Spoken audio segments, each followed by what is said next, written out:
కంటోన్మెంట్లో ఎన్నికలు నిర్వహించకుండా కేంద్ర ప్రభుత్వం అడుగడుగున అభివృద్ధికి అడ్డు తగులుతోంది అని ఎమ్మెల్యే శ్రీ గణేష్ ఆగ్రహాన్ని వ్యక్తం చేశారు.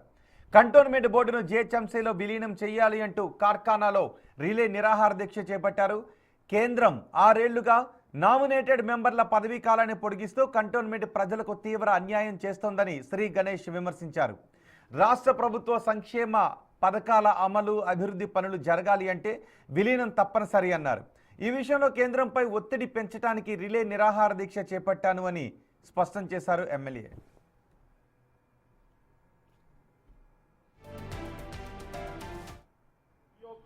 నామినేటెడ్ వ్యవస్థని 1 ఇయర్ వరకు కొనసాగిస్తున్నాం.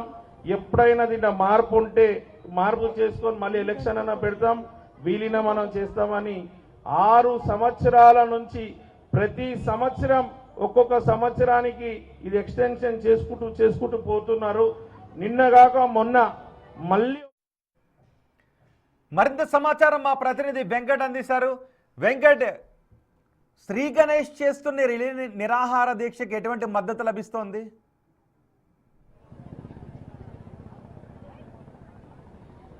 ఖచ్చితంగా రోహిత్, ఉదయం నుంచి కూడా ఉదయం 10 గంటలకు శ్రీ గణేష్ రిలే నిరాహార దీక్షకు పూనుకున్నారు. ఖచ్చితంగా కంటోన్మెంట్ బోర్డు జీహెచ్ఎంసీ పరిధిలోకి తీసుకురావాలి, విలీనం చేయాలి, లేదంటే ఇక్కడ ప్రజలు అనేక ఇబ్బందులకు గురవుతున్నటువంటి సిచ్యువేషన్ గత కొన్నేళ్ల నుంచి కూడా జరుగుతూ ఉంది. కాబట్టి ఖచ్చితంగా ఇది కేంద్రం నిర్లక్ష్య ధోరణి వహిస్తూ ఉంది. ఆ నిర్లక్ష్య ధోరణికి వ్యతిరేకంగా ఇవాళ పెద్ద ఎత్తున కంటోన్మెంట్ ఏరియాలో కార్ఖానా దగ్గర అంబేద్కర్ విగ్రహం దగ్గర ఇవాళ ఎమ్మెల్యే శ్రీ గణేష్ రిలే నిరాహార దీక్షకు పూనుకోవడం జరిగింది. ఇది ఇప్పటి వరకు మైనంపల్లి హనుమంతరావు ఈయన మద్దతు సంఘీభావం ప్రకటించారు. అట్లనే కాంగ్రెస్ పార్టీ సీనియర్ నాయకులు విహెచ్ హనుమంతరావు కూడా ఈ సంఘీభావంగా ఈ సభాస్థలికి వచ్చి ప్రజలను ఉద్దేశించి మాట్లాడిపోయారు. గత ఎన్నో ఏళ్లుగా కంటోన్మెంటు ప్రాంత ప్రజలు ఆర్మీ పేరుతో ఇక్కడ ప్రజలు అనేక ఇబ్బందులకు గురవుతూ ఉన్నారు. సంక్షేమ పథకాలు ఏవి అందడం లేదు, చాలా ఇబ్బందులకు గురవుతున్నటువంటి సిచ్యువేషన్ ఉంది. కనీసం మౌలిక వసతులు కూడా ఇక్కడ అందుకోవడం లేదు.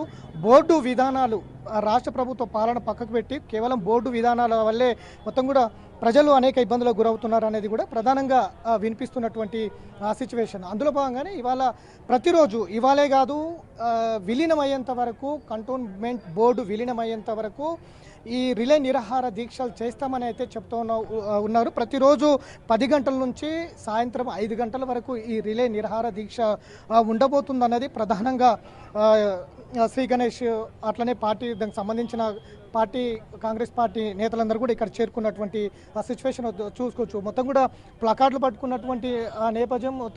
ఎంపీ ఈటెల రాజేందర్ కూడా పూర్తిగా సహకారం చేయాలి, విలీనం అయ్యేంత వరకు మద్దతు తెలపాలి అంటూ కూడా ఇటు ఎంపీ కావచ్చు, ఇటు లోకల్ ప్రతినిధులందరినీ కూడా కలుపుకొని వెళ్తామని చెప్తున్నటువంటి సిచ్యువేషన్ అయితే కనిపిస్తుంది. మొత్తానికి ఉదయం నుంచి కంటోన్మెంట్ ప్రజలు, ఏదైతే కంటోన్మెంట్లో ఉన్నటువంటి ప్రాంతాల ప్రజలు కూడా పెద్ద ఎత్తున ఇక్కడికి తరలి రావడం జరిగింది. గత బీఆర్ఎస్ పాపం కూడా ఇందులో ఉంది. గత బీఆర్ఎస్ ప్రభుత్వం కూడా ఎలాంటి విలీనం కోసం ఎలాంటి ప్రయత్నాలు చేయలేదు. కేంద్ర ప్రభుత్వంతో స్నేహంతో ముందుకు వెళ్తున్నటువంటి నేపథ్యంలో ఇక్కడ ప్రజలు అనేక ఏళ్ల నుంచి విలీనం కోసం కొట్లాడుతున్నప్పటికీ కూడా గత బీఆర్ఎస్ ప్రభుత్వం కూడా ఎలాంటి సహకారం అందించకుండా నాంచుడు ధోరణి అవలంబించింది. ఇప్పుడు ప్రస్తుతం ప్రజా పరిపాలన వచ్చిన తర్వాత కంటోన్మెంట్ బోర్డు విధానాలు ఇక్కడ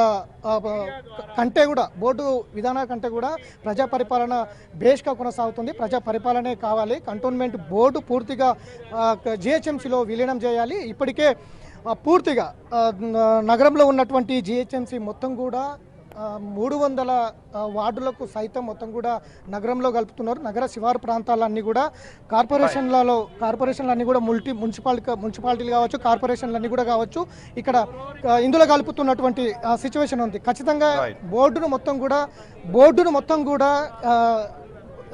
మొత్తం జిహెచ్ఎంసీలో కలపాలి. ఆ జిహెచ్ఎంసీలో కలిపేంత వరకు, ఈ విలీనం సాగేంత వరకు ఈ దీక్ష ఉంటుందనేది అయితే ప్రధానంగా చెప్తున్నారు. మళ్ళీ ఇవాళ 5 గంటల తర్వాత రేపు మళ్ళీ 10 గంటల నుంచి మళ్ళీ దీక్ష కొనసాగుతూ ఉంది. ఇట్లా విలీనమయ్యేంత వరకు ఈ దీక్ష మాత్రం ఆపేది లేదన్నది స్పష్టం చేస్తున్నటువంటి సిచ్యువేషన్. రైట్ వెంకట్.